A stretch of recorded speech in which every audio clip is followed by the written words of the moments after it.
Le retour d'un artiste franco-juif né en Algérie dans sa ville natale suscite la polémique politique.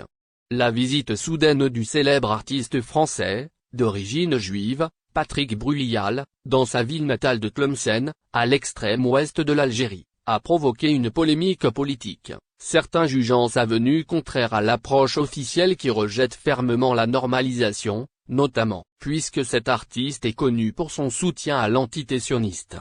Et Bruyal, accompagné de sa mère Augusta, est apparu hier à Tlemcen, qui est l'une des plus grandes villes algériennes, devant la maison dans laquelle il est né, rappelant ses souvenirs d'enfance dont il se souvient à peine car il était très jeune quand il et sa famille a quitté l'Algérie avant l'indépendance. L'artiste a également visité certains des monuments de la ville et a trouvé un accueil officiel, alors que des enfants en costume traditionnel de Tlemcen lui ont apporté des salutations et lui ont chanté des chansons. Il y a quelques semaines, Bruyal a documenté son souhait de retourner dans la ville où il est né le 14 mai 1959, dans une chanson intitulée « Où il retourne », qui dit au début « L'avion va bientôt atterrir, cachant votre larme avec un sourire ». Quel âge avais-je? À peine 3 ans. Et nous voici à Tlemcen. L'artiste a déclaré dans une déclaration à la chaîne France 2, par coïncidence, alors que j'écrivais les paroles de la chanson. J'ai reçu un appel téléphonique me disant que les autorités algériennes m'avaient autorisé à retourner en Algérie avec ma mère.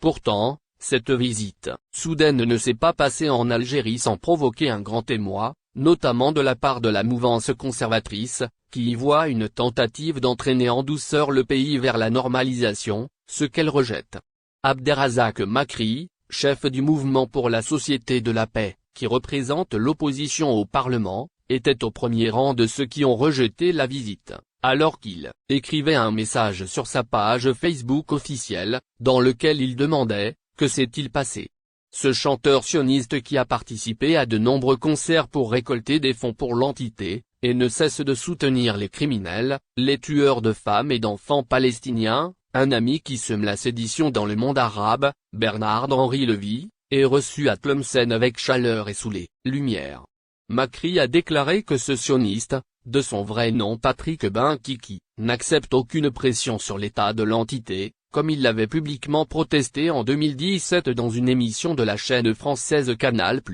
contre la résolution numéro 2334 du Conseil de sécurité contre l'expansion de la colonisation adoptée le 23 décembre 2016. Blâme Barack Obama, qui a soutenu la décision à l'époque, en disant à ce sujet, Obama n'aurait pas dû prendre cette position en quittant la Maison-Blanche. Il a ajouté, cette chanteuse, spécialisée dans le jeu et l'organisation d'interviews de jeux d'argent sur papier, et présidente du jury de Miss France en 2015, a été accusée de soutenir l'armée d'occupation et de collecter de l'argent pour elle. Malgré ses tentatives de désavouer le soutien à l'arme sioniste, ainsi que son adhésion au soutien absolu à l'entité, les dirigeants d'une organisation judéo-française soutenant l'armée de l'entité ont témoigné qu'ils étaient présents lorsqu'il a remis des sommes d'argent pour acheter du matériel pour l'armée d'occupation, et qu'il n'est qu'un menteur et un hypocrite qui craint de perdre ses partisans arabes en tant que chanteur. Le président de la Société pour la paix a déploré, « Par Dieu, il nous a pris par surprise,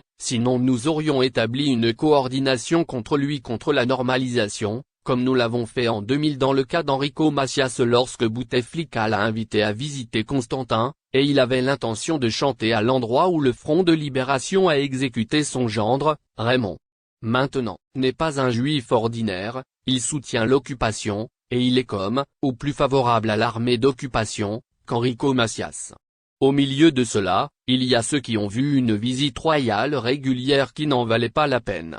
Et le site internet News Movement a écrit qu'il y a une nette différence entre Royal et Enrico Macias, tout comme la différence entre le judaïsme que le premier représente et le sionisme qui soutient Israël que le second exprime. Le site mentionne dans un article d'opinion, avec une simple comparaison entre les deux hommes, on constate que Macias est un sioniste fier de son sionisme et de sa proximité avec Israël, et est même apparu plus d'une fois dans des manifestations et des veillées à Paris en soutien de l'entité sioniste et était fier du meurtre d'enfants palestiniens, alors que Patrick Bruyal en 2014 tenait à nier et à nier tout. Cette polémique s'inscrit dans la continuité du tollé provoqué par la nouvelle du grand rabbin de France, Haïm Corsia, accompagnant le président Emmanuel Macron lors de sa visite en Algérie en août dernier, et dont le nom a été retiré de la liste de la délégation au dernier moment, avec la justification de son « infection par le virus corona », après que les partis algériens aient explicitement exigé d'empêcher son entrée dans le pays,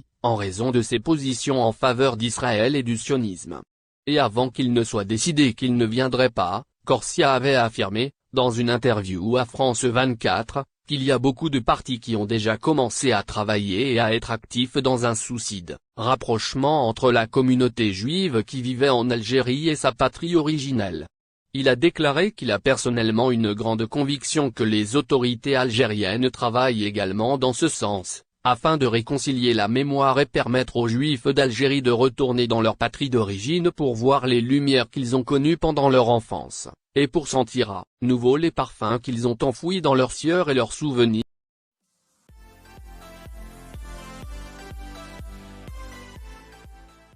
Algérie-Sénégal finale CHAN 2023, imprévu choquant pour Majid Bouguera et ses hommes. À la veille du coup d'envoi de la finale du championnat d'Afrique des Nations, CHAN 2023, qui mettra aux prises l'Algérie au Sénégal, un pénible imprévu vient de tomber pour le sélectionneur national des locaux, Majid Bouguera, son staff technique ainsi que sur l'ensemble des joueurs. Dans un stade mi-loud. À Defi Doran qui a donné de la voix, l'Algérie s'est baladée face au Niger et se qualifie pour la finale du championnat d'Afrique des Nations, CHAN 2023. En effet, les coéquipiers du tout nouveau joueur de la formation égyptienne d'Al Ahly, Ahmed Kandoussi, se sont imposés face aux menaces sur le score de 5-0, et ce, lors des demi-finales de la compétition. Ainsi, les Fennecs croiseront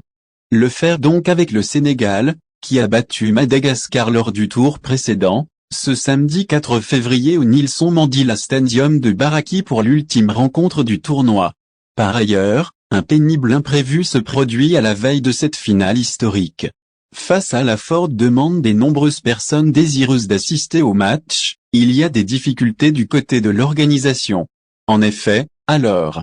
que 35 000 places ont été distribuées gratuitement à travers la plateforme électronique, Tadkirati, mise en place par le MJS, et selon nos confrères de la Gazette du Fennec, il reste que 6 732 places VIP et VVIP à octroyer entre les officiels et les proches et familles de Majid Bouguera, son staff technique ainsi que l'ensemble des joueurs. Si dans la norme on accorde 5 tickets par joueur, cela ne va pas certainement être possible pour cette fois, eu égard aux demandes et aux obligations avec les sponsors, les invités d'honneur et officiels.